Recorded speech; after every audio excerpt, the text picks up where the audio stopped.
Bonjour, je m'appelle Léo. J'ai 24 ans et je suis charpentier itinérant. Je passe mes journées à réparer les vieilles granges du Perche. Je n'aurais jamais imaginé que celle qui menaçait le plus de s'effondrer m'apprendrait à reconstruire ma propre vie, poutre après poutre. Mais il faut que je reprenne l'histoire depuis le début. À ce matin d'automne où tout a commencé par un simple coup de fil, dans le froid de ma caravane garée au milieu de nulle part. Le café était encore en train de chauffer sur le petit réchaud à gaz, et l'odeur se mélangeait à celle, plus familière, de la sciure de bois incrustée dans mes vêtements. J'ai passé ma main sur la condensation de la petite fenêtre, regardant le champ vide de la ferme où je venais de finir un contrat. J'ai enfilé ma veste, le tissu rêche contre ma peau. Mes mains étaient déjà froides. C'était une vie simple, faite de gestes répétés et de solitude. Le téléphone a vibré sur la table en formica. C'était Julien. Je l'ai laissé sonner 2 fois avant de décrocher, prenant le temps de verser le café bouillant dans ma tasse en métal. Sa voix était pressée, un peu trop forte pour le calme du matin. Il parlait vite, de sa tante, d'une ferme, d'un problème urgent. J'ai écouté en silence, regardant la vapeur s'élever de ma tasse et disparaître dans l'air glacial de l'habitacle. Ma tante Hélène, elle est dans le pétrin, Léo. Sa grange va s'écrouler. La banque doit passer pour une inspection. Et si ce n'est pas réparé, c'est fini pour elle. Il a fait une pause. Je savais ce qui venait. T'es le seul que je connaisse qui puisse faire un miracle, je t'en prie. J'ai serré la tasse un peu plus fort, sentant la chaleur se diffuser à travers le métal jusque dans mes doigts.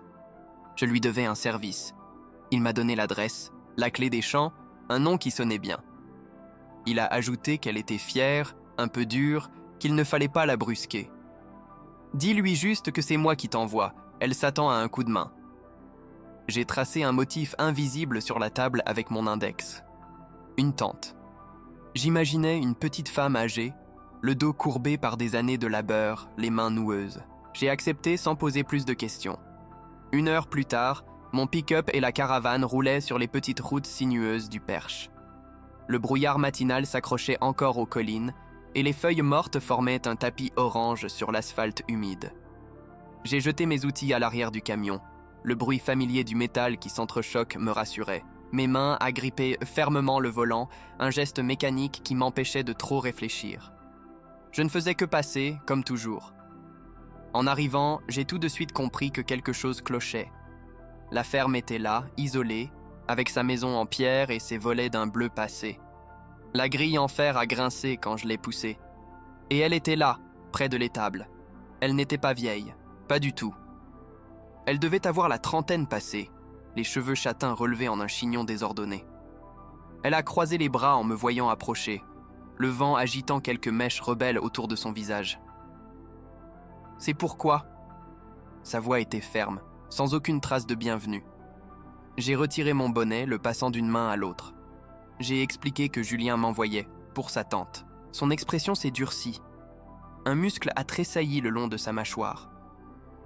Je n'ai pas de neveu qui s'appelle Julien, et je ne suis la tante de personne ici. Le mensonge de mon amie est tombé entre nous, lourd et froid comme une pierre. Elle a détourné le regard, furieuse. J'ai remarqué ses mains, compétentes mais abîmées par le travail, et ses bottes en cuir couvertes de boue séchée. Alors il a fait ça dans mon dos, pour m'humilier. Elle a donné un coup de pied dans un caillou, un geste sec et contenu qui en disait long. Elle ne m'a pas regardé, fixant un point au loin par-dessus les champs. Je n'ai rien dit, j'ai juste attendu, sentant le vent froid me mordre le visage. Mon regard s'est porté sur la grange derrière elle. C'était pire que ce que Julien avait décrit. Le toit s'affaissait dangereusement au centre, et une des poutres maîtresses, celle qui soutenait toute la structure, était fissurée de part en part. Une rafale de vent plus forte a fait gémir le vieux bois. J'ai ramassé un morceau de tuile tombé au sol. Ses bords étaient effrités, usés par le temps. Le bâtiment tout entier semblait retenir son souffle. Elle a suivi mon regard, puis ses yeux sont revenus sur moi, s'arrêtant sur mes mains. Des mains d'ouvrier, pleines de callosité et de petites cicatrices. J'ai vu quelque chose changer dans son expression, un éclair de pur désespoir. Elle a avalé difficilement. La banque passe dans 3 semaines. Elle a prononcé ces mots sans me regarder, en fixant la poutre cassée comme si elle pouvait la maintenir en place par la seule force de sa volonté. J'ai hoché la tête lentement, posant le morceau de tuile sur un piquet de clôture. Je m'appelle Léo. Je peux commencer demain matin si vous voulez. Elle a enfin croisé mon regard, juste une seconde, assez longtemps pour que je voie la fatigue qui s'y cachait. Hélène, a-t-elle dit, sa voix à peine plus forte qu'un murmure. Vous pouvez garer votre, ça, près du verger. Elle a fait un vague geste en direction de ma caravane avant de me tourner le dos. Le lendemain, j'ai garé la caravane près du verger, comme elle avait dit. Le moteur du pick-up a toussé une dernière fois avant de se taire. J'ai attrapé mon sac à outils sur le siège passager, le cuir usé était froid sous mes doigts. Dehors, l'air sentait la terre mouillée et les pommes tombées. Le silence de la ferme n'était rompu que par le chant lointain d'un oiseau et le grincement de mes propres bottes sur le chemin de gravier. Elle était déjà à l'étable, le dos tourné, en train de brosser le flanc d'une vache. Elle ne s'est pas retournée quand je suis arrivé. J'ai posé ma caisse à outils près de la grange, le bruit du métal sur le sol a fait tressauter un de ces animaux. Elle a murmuré quelque chose à la bête pour la calmer, une voix douce que je ne lui connaissais pas. J'ai enfilé mes gants de travail en tirant sur chaque doigt pour les ajuster. Les premières heures se sont écoulées au rythme de mon marteau et de ses allées et venues. Je démontais les planches pourries, la sciure me piquait les yeux. Elle transportait des seaux de lait. Sa démarche était efficace, sans un pas de trop. Nos chemins se croisaient sans jamais se toucher. Une fois, elle a posé une tasse de café fumant sur une poutre près de moi, puis est repartie avant que je puisse dire un mot. J'ai bu le café d'un trait. Il était noir et fort. En dégageant une vieille étagère effondrée dans un coin, j'ai trouvé un marteau de charpentier. Le manche en bois était patiné par des années d'usage, mais la tête en acier, bien que rouillée, était lourde et bien équilibrée.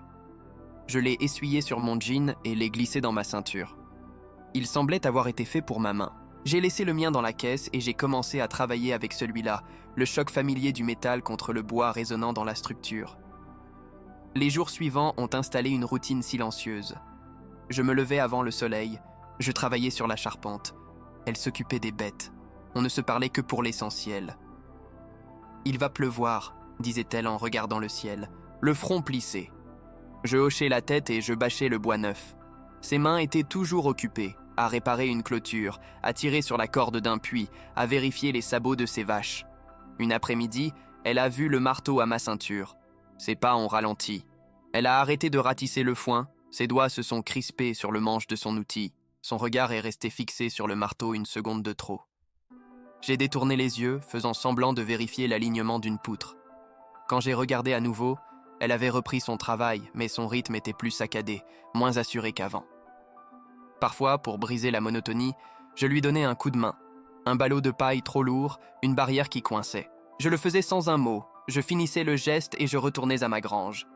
Elle ne disait jamais merci, mais le lendemain, je trouvais une part de tarte ou un morceau de pain frais posé sur ma caisse à outils. Je mangeais en la regardant de loin s'occuper de sa ferme, seule au milieu des champs. Elle avait cette manie de frotter son annulaire gauche, là où une alliance avait dû se trouver. Elle le faisait quand elle pensait que personne ne la regardait, en inspectant les clôtures ou en attendant que l'abreuvoir se remplisse. C'était un geste rapide, presque inconscient. J'ai arrêté de compter le nombre de fois où je l'ai vu faire, détournant le regard à chaque fois pour lui laisser ce petit secret. Je resserrais simplement ma prise sur le manche du marteau. Un soir, la pluie a commencé à tomber, une pluie fine et froide qui transformait la cour en un miroir sombre. La lumière de la grange découpait un rectangle jaune dans la pénombre. J'ai continué à travailler, le bruit des gouttes sur la bâche en plastique devenait assourdissant. Je me suis arrêté pour m'essuyer le front avec le dos de mon gant, sentant la fatigue peser sur mes épaules. L'odeur de l'herbe mouillée et du bois coupé emplissait l'air. J'ai entendu ses bottes dans la boue avant de la voir. Elle tenait 2 tasses qui fumaient dans la fraîcheur du soir. Elle m'en a tendu une. Nos doigts se sont effleurés quand je l'ai prise. La chaleur de la céramique s'est diffusée dans ma paume glacée. Elle n'a rien dit. Elle s'est juste adossée au montant de la porte, regardant la pluie tomber sur ses terres. J'ai fait de même, buvant une gorgée du bouillon chaud. On est resté là un long moment, sans parler. Le seul son était celui de la pluie qui tambourinait sur le toit et les bâches. Elle a soupiré, un souffle léger qui a formé un nuage de buée devant son visage. Elle a passé son pouce sur le bord de sa tasse. C'était la première fois que je la voyais immobile, sans aucune tâche à accomplir. Ses épaules semblaient moins tendues sous sa vieille veste de travail. Pierre, mon mari, il aimait ce bruit, la pluie sur le vieux toit. Sa voix était basse, à peine audible par-dessus le son de l'averse. Elle a prononcé son nom simplement, comme un fait. Elle n'a pas pleuré, elle a juste continué à regarder la pluie, comme si elle y cherchait quelque chose. J'ai serré ma tasse un peu plus fort, les jointures de mes doigts sont devenues blanches. Je n'ai rien trouvé à répondre. Elle a bu une dernière gorgée, puis a posé sa tasse vide sur une caisse. Il faut que je rentre les bêtes pour la nuit. Elle a ajusté le col de sa veste et est sortie sous la pluie sans un autre regard. Je suis resté là, à la regarder s'éloigner jusqu'à ce que sa silhouette disparaisse dans l'obscurité de l'étable. Je tenais toujours ma tasse à 2 mains, même quand elle fut devenue froide. La pluie a continué de tomber une bonne partie de la nuit. Depuis ma caravane, je pouvais entendre les gouttes frapper le toit en métal. J'ai repensé à son visage dans la lumière de la grange, à la façon dont elle avait prononcé ce nom. J'ai sorti le vieux marteau de ma ceinture et je l'ai posé sur la petite table. La surface du bois était lisse, polie par une autre main que la mienne. Cela faisait maintenant près de 3 semaines que j'étais là. 3 semaines de silence, de travail et de distance mesurée. J'ai passé mon pouce sur la tête du marteau, sentant le froid de l'acier. Quelque chose venait de se fissurer entre nous, un peu comme cette poutre que j'étais venu réparer. Je ne savais pas si c'était une bonne chose. J'ai éteint la lampe et j'ai écouté la pluie, seul dans le noir. Je me suis réveillé le lendemain avec le bruit du tracteur. Elle était déjà au champ. J'ai préparé mon café sur le réchaud. En sortant, j'ai vu qu'elle avait laissé une autre tasse sur le piquet de la clôture, près de ma caravane. Elle était encore chaude. J'ai levé la mienne dans sa direction, même si elle était trop loin pour me voir. J'ai bu le café en regardant le soleil percer à travers les nuages. Puis j'ai attrapé le marteau et je me suis remis au travail. Les semaines qui ont suivi cette nuit de pluie ont tissé une nouvelle toile autour de nous. Le café du matin n'était plus une surprise, mais un rituel. Je trouvais la tasse fumante sur le même piquet de clôture, chaque jour, juste avant le lever du soleil. Je la buvais en regardant les premières lueurs teinter le ciel au-dessus de la crête des collines, le métal chaud réchauffant mes doigts. Le son de la traite commençait, un rythme familier qui marquait le début de nos journées parallèles.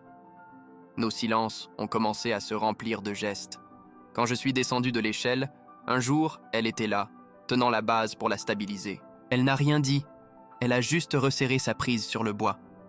J'ai attrapé une nouvelle planche et en me retournant, je l'ai vue observer mon travail, le front plissé. Elle a hoché la tête, un mouvement presque imperceptible, avant de repartir vers ses vaches. J'ai senti son regard sur mon dos, bien après qu'elle soit partie. Un soir, alors que je rangeais mes outils, elle est sortie de la maison avec une lanterne. La lumière dansait sur son visage, effaçant les ombres de la fatigue. La clôture du champ ouest est cassée. Une vache s'est presque échappée. Elle tenait une bobine de fil de fer dans une main. Je n'ai pas posé de questions. J'ai juste attrapé mes pinces dans ma caisse et je l'ai suivie dans l'obscurité grandissante, nos pas se synchronisant sur le chemin de terre. On a travaillé à la lueur de la lanterne qu'elle tenait en l'air. Le vent froid nous mordait les joues. En tendant le fil de fer, nos mains se sont frôlées. Juste un instant. Elle a retiré la sienne brusquement, comme si le métal était brûlant. J'ai fait semblant de ne rien remarquer, me concentrant sur la torsion du fil jusqu'à ce que mes jointures blanchissent. Le reste de la réparation s'est fait sans un mot, le seul son étant celui du vent dans les herbes hautes. Les dîners dans sa cuisine sont devenus plus fréquents. On s'asseyait à la grande table en bois, un bol de soupe fumante entre nous. Un soir, en regardant par la fenêtre la nuit noire, elle a parlé. Pierre a construit cette table. Il disait qu'une ferme sans une grande table n'est pas une vraie ferme. Pour les repas de famille, les contrats, les veillées. Elle a caressé le bois usé avec la paume de sa main, un geste lent, presque dévot. Elle m'a parlé des dettes, par bribes. Un soir, en triant une pile de papier sur le coin de la table, elle a soupiré. Et il n'était pas doué avec les chiffres. Il aimait la terre, les bêtes. Le reste, il le cachait. Pas par méchanceté, par fierté. Elle a repoussé une enveloppe du bout des doigts. J'ai arrêté de nettoyer une pièce de mon rabot, l'odeur de l'huile et du métal emplissant le silence qui s'est installé entre nous.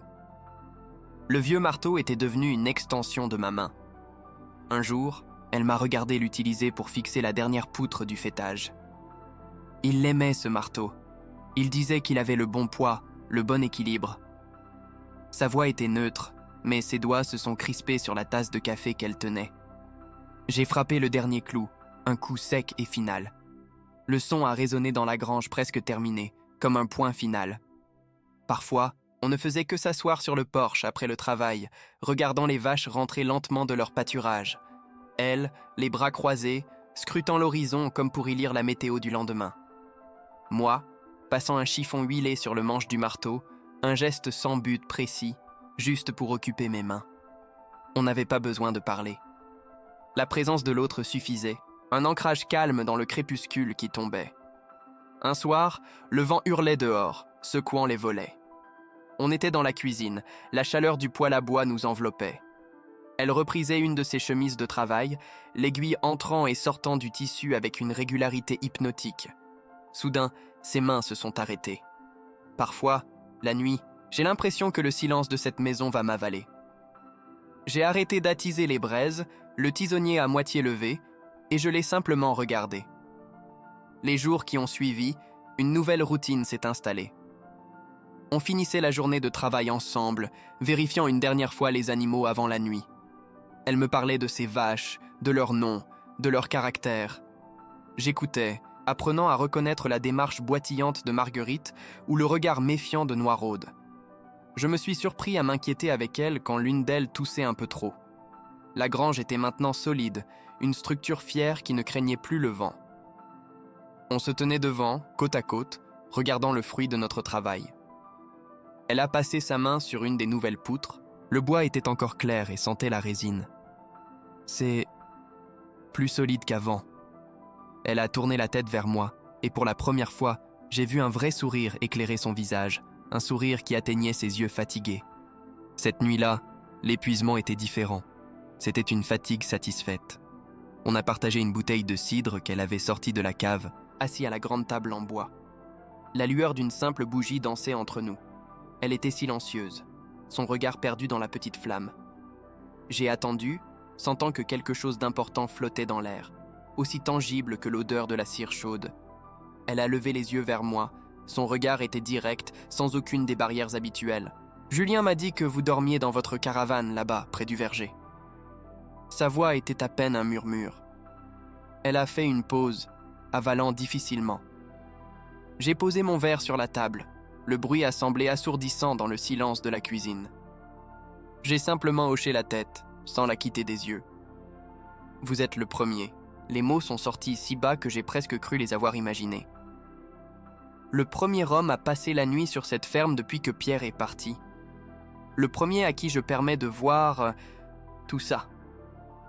Son geste vague a englobé la pièce, la ferme, le désordre de sa vie.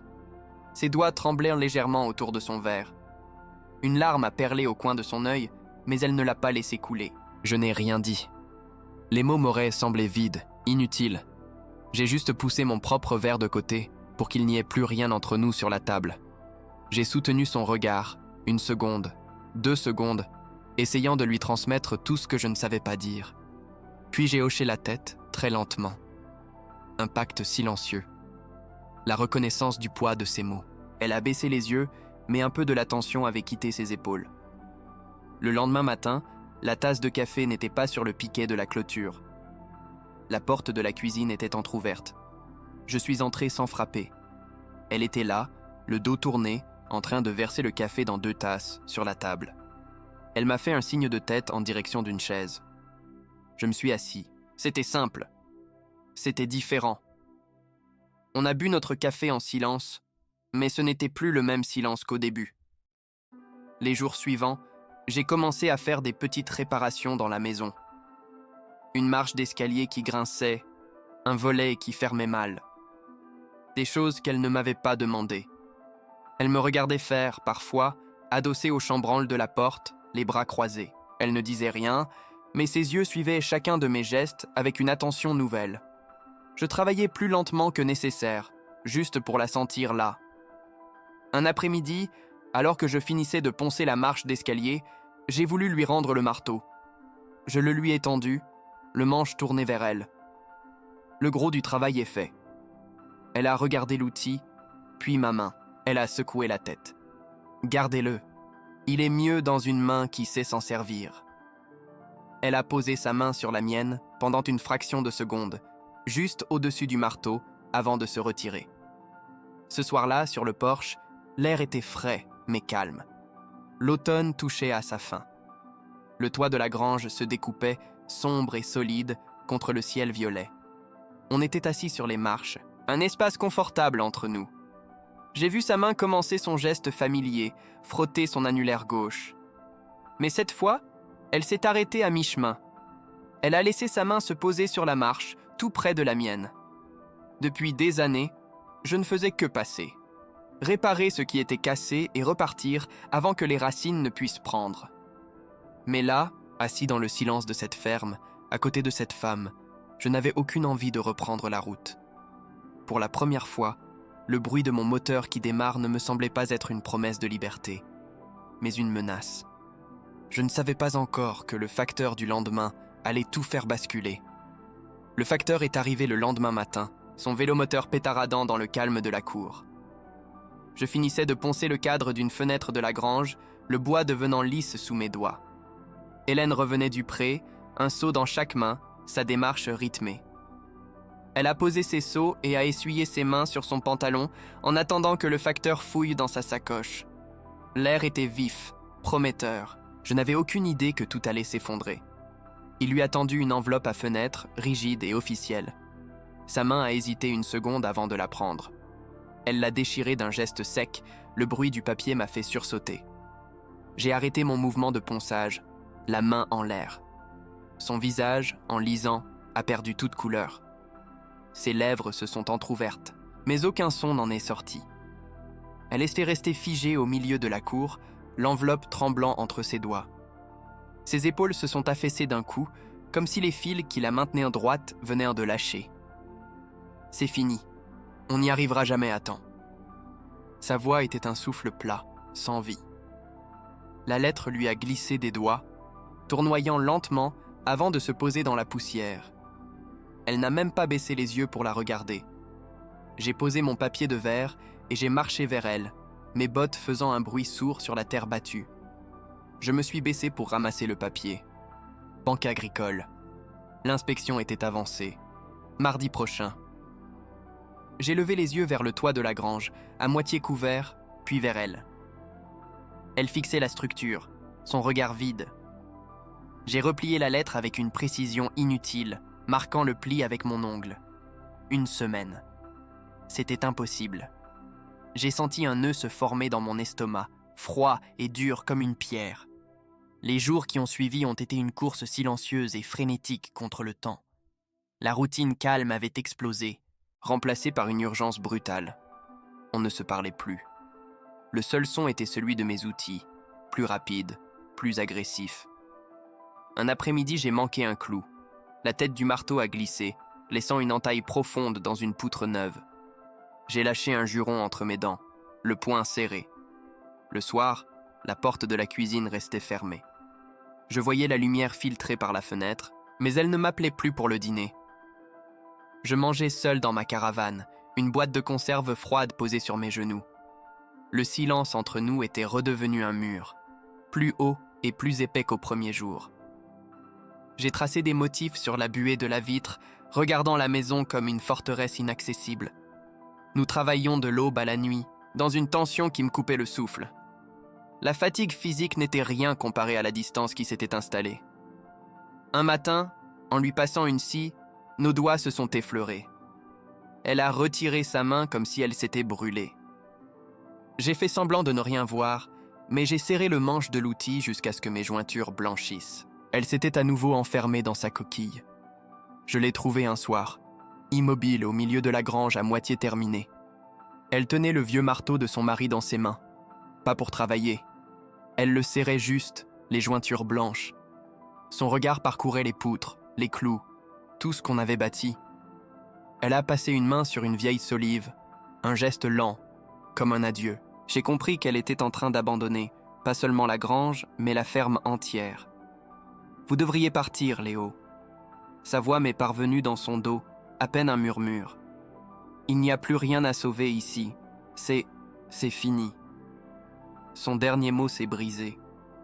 Elle me renvoyait, pas par colère, mais par une sorte de protection désespérée, pour ne pas m'entraîner dans sa chute. J'ai fait un pas vers elle, puis je me suis arrêté, le bruit de mes bottes sur les copeaux de bois semblant assourdissant. Je ne suis pas parti. Je suis resté là, à regarder son dos voûté. J'ai regardé le marteau dans sa main, puis une pile de papiers en désordre sur un vieil établi. Facture, lettre de la banque. « On a encore jusqu'à mardi », ai-je dit, ma voix plus rauque que prévu. Je me suis approché de l'établi, ignorant son silence. J'ai pris la feuille du dessus. Peut-être qu'on a raté quelque chose. Elle n'a pas bougé.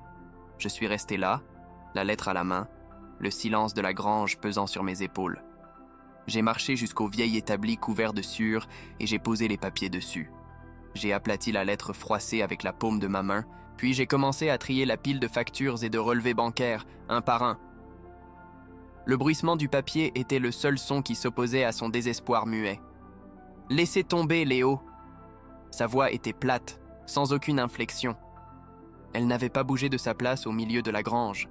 « Vous n'avez pas signé pour ça. Vous avez fait votre travail. Maintenant, partez. » Elle a croisé les bras sur sa poitrine, un geste de protection qui semblait terriblement fragile. Je n'ai pas levé les yeux des papiers, continuant mon tri méthodique, comme si je n'avais pas entendu. J'ai trouvé un vieux carnet de comptes sous une pile de factures. La couverture en cuir était usée, les coins cornés. Je l'ai ouvert. L'odeur de la poussière et du papier jauni m'a piqué les narines. Des colonnes de chiffres manuscrits remplissaient les pages, l'écriture de son mari, j'imagine. J'ai passé mon pouce sur une ligne, sentant la texture de l'encre séchée. C'était un travail méticuleux mais chaotique. Elle a fait quelques pas vers la sortie, s'arrêtant dans l'encadrement de la porte. La lumière du jour la découpait en silhouette. « Vous êtes trop jeune pour vous enterrer ici. Cette terre n'est pas votre combat. » Sa voix était plus forte cette fois, presque dure, comme si elle essayait de se convaincre elle-même autant que moi. J'ai continué à tourner les pages du carnet, refusant de la laisser me chasser. Soudain, mon doigt s'est arrêté sur une entrée. Un nom. Coopérative agricole du Perche, suivi d'une somme importante, bien plus élevée que les dépenses habituelles. J'ai froncé les sourcils. Hélène. Je n'ai pas crié, mais mon ton l'a fait se retourner. « C'est quoi ça ?» J'ai pointé la ligne dans le carnet. Elle s'est approchée lentement, ses bottes faisant crisser les copeaux de bois sur le sol en terre battue. Elle s'est penchée par-dessus mon épaule pour regarder. J'ai senti la chaleur de sa présence, l'odeur de la terre et du foin qui émanait de ses vêtements. Son souffle s'est bloqué dans sa gorge. Elle a mis une main sur sa bouche. Je ne sais pas. Pierre ne m'en a jamais parlé. Ses yeux sont restés fixés sur l'écriture de son mari, comme si elle essayait de lui arracher une explication à travers le temps. L'espoir, fragile et ténu, a commencé à percer le désespoir. Il doit y avoir d'autres papiers, quelque part. J'ai regardé autour de nous, vers les caisses et les vieilles armoires qui encombrèrent les coins de la grange. Sans un mot, elle a hoché la tête. On a commencé à chercher, ensemble. On a ouvert des boîtes en carton pleines de vieilles photos et de médailles agricoles, nos mains se frôlant parfois dans la poussière. On l'a trouvé dans une boîte en fer, sous une vieille selle de cheval. Un document officiel avec le tampon de la coopérative. Il attestait qu'une grande partie du prêt initial avait été consolidée et remboursée via un fonds de solidarité agricole après une mauvaise récolte, des années auparavant. La banque avait omis de le prendre en compte. Elle a pris le papier, ses mains tremblaient tellement qu'elle pouvait à peine le tenir. Elle s'est assise lourdement sur un ballot de paille, le document posé sur ses genoux. Le silence est revenu, mais il était différent. Ce n'était plus un silence de défaite. La poussière dansait dans le rayon de soleil qui filtrait par le toit inachevé. Elle a levé les yeux vers moi. Son regard était clair, débarrassé de la panique. « Pourquoi ?» a-t-elle demandé. Sa voix à peine un murmure. « Pourquoi vous ne m'avez pas abandonné ?» J'ai pris le vieux marteau de pierre sur l'établi. Le manche en bois était chaud, comme s'il avait gardé un peu de la vie de celui qui l'avait tenu avant moi. J'ai regardé la charpente solide que nous avions bâtie, Puis je l'ai regardée, elle. J'ai passé ma vie à fuir les endroits qui commençaient à ressembler à un foyer. Peut-être qu'il est temps que j'arrête de fuir. Les mots sont sortis simplement, sans artifice. Elle s'est levée et s'est approchée de moi. Elle a posé sa main sur la mienne, celle qui tenait le marteau. Sa paume était chaude, calleuse, vivante. Nos doigts se sont effleurés. Le contact était léger, mais il a ancré quelque chose en moi. « Cette terre n'est pas votre foyer, Léo », a-t-elle dit doucement, ses yeux cherchant les miens. Ce n'était plus un ordre, mais une question. J'ai resserré ma prise sur le manche, sentant sa main presser la mienne. J'ai soutenu son regard. Peut-être qu'elle pourrait le devenir. Un tout petit sourire a étiré le coin de ses lèvres, le premier vrai sourire que je voyais depuis la lettre. Elle n'a rien répondu, elle a juste hoché la tête, très lentement. Le poids du marteau entre nos mains semblait soudain plus léger. Le bruit d'une goutte d'eau sur une bâche nous a fait sursauter. Puis une deuxième, une troisième. La pluie commençait à tomber. L'inspection était toujours mardi. On a levé les yeux vers les trous béants dans le toit. Elle a retiré sa main de la mienne et a attrapé une pile de bardeaux. On a encore du travail. Sa voix était redevenue celle d'une fermière, pleine d'une détermination que je croyais perdue. On a travaillé jusqu'à la tombée de la nuit, puis le lendemain toute la journée. Un rythme nouveau s'était installé entre nous, fait de gestes synchronisés et de regards échangés. Le lundi soir, la veille de l'inspection, la grange était terminée. On se tenait sur le porche, épuisé, regardant la pluie tomber sur le toit solide. Le combat n'était pas fini, mais pour la première fois, on était prêts à l'affronter. Ensemble. L'inspecteur de la banque est reparti il y a 6 mois. Ce matin, je me suis réveillé avec le bruit de la cafetière dans la cuisine, pas avec le froid de la caravane. J'ai enfilé un jean et mes bottes près du lit. Dehors, la lumière de l'aube commençait à peine à colorer le ciel. Hélène était déjà près de l'étable, sa silhouette se découpant dans la brume. J'ai attrapé ma veste sur le dossier d'une chaise. La sienne n'était plus là. Nos journées ont trouvé leur propre rythme, une danse sans musique. Je m'occupe des réparations, du vieux tracteur qui tousse, des clôtures qui cèdent sous le poids des saisons. Elle connaît le langage des bêtes, le secret de la terre. Parfois, elle me tend une clé à molette sans que j'aie à la demander. Je lui rapporte un seau d'eau chaude pour laver la traite. Nos mains se frôlent, couvertes de graisse ou de terre, et on continue notre travail. L'autre soir, Julien est passé. Il nous a regardés préparer le foin pour l'hiver, travaillant côte à côte sous la lumière déclinante. Il a hoché la tête, un petit sourire au coin des lèvres. « Je savais que tu avais besoin de réparer quelque chose qui tienne debout », m'a-t-il dit plus tard, en s'appuyant contre mon pick-up, et qu'elle avait besoin de quelqu'un qui sache comment faire. J'ai juste donné un coup de pied dans un caillou, sans rien répondre. Parfois, je m'assois seul sur le porche, là où tout semblait si lourd au début. Ma caravane est toujours près du verger, mais maintenant elle sert à ranger les vieilles bâches. Je passe ma main sur le bois de la rampe, usé par des dizaines d'années de passage. Je ne suis plus l'homme qui est arrivé ici, celui qui gardait son moteur prêt à démarrer.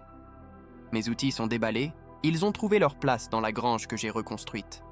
Hier, j'ai pris le marteau de pierre. Il était posé sur l'établi depuis des mois. Je l'ai essuyé avec un chiffon et j'ai planté un clou solide dans le mur de la cuisine, juste à côté de la grande table en bois. Je l'y ai suspendu. Hélène est entrée à ce moment-là. Elle a regardé le marteau, puis moi. Elle n'a rien dit, mais elle a posé sa main sur mon bras, juste une seconde, avant de commencer à préparer le dîner. La vie ici n'est pas simple. La semaine dernière, une des vaches est tombée malade. On a passé 2 nuits blanches dans l'étable, l'odeur de paille humide et de médicaments remplissant l'air. Hélène était tendue, sa mâchoire serrée. Je ne lui ai pas dit que tout irait bien. Je lui ai juste préparé du café noir, très fort, et j'ai tenu la lanterne pendant qu'elle faisait une piqûre à la bête, ma main stable sur le métal froid. On finit souvent nos soirées sur les marches du porche, à regarder les étoiles apparaître une à une dans le ciel immense. Le froid de la pierre monte à travers nos vêtements. L'autre soir, elle a posé sa tête contre mon épaule. Juste un instant, je n'ai pas bougé. J'ai simplement continué à regarder le ciel, sentant le poids léger de sa confiance. mes mains posées sur mes genoux, ne cherchaient plus un outil à tenir pour se donner une contenance. Ce matin, en sortant, l'air sentait la promesse du gel. La terre était dure sous mes bottes. J'ai regardé les champs, le toit solide de la grange, la fumée qui s'échappait de la cheminée de la maison. J'ai attrapé les 2 seaux près de la porte. Il y avait encore du travail à faire, toujours. Mais pour la première fois de ma vie, l'idée de me réveiller au même endroit demain ne me faisait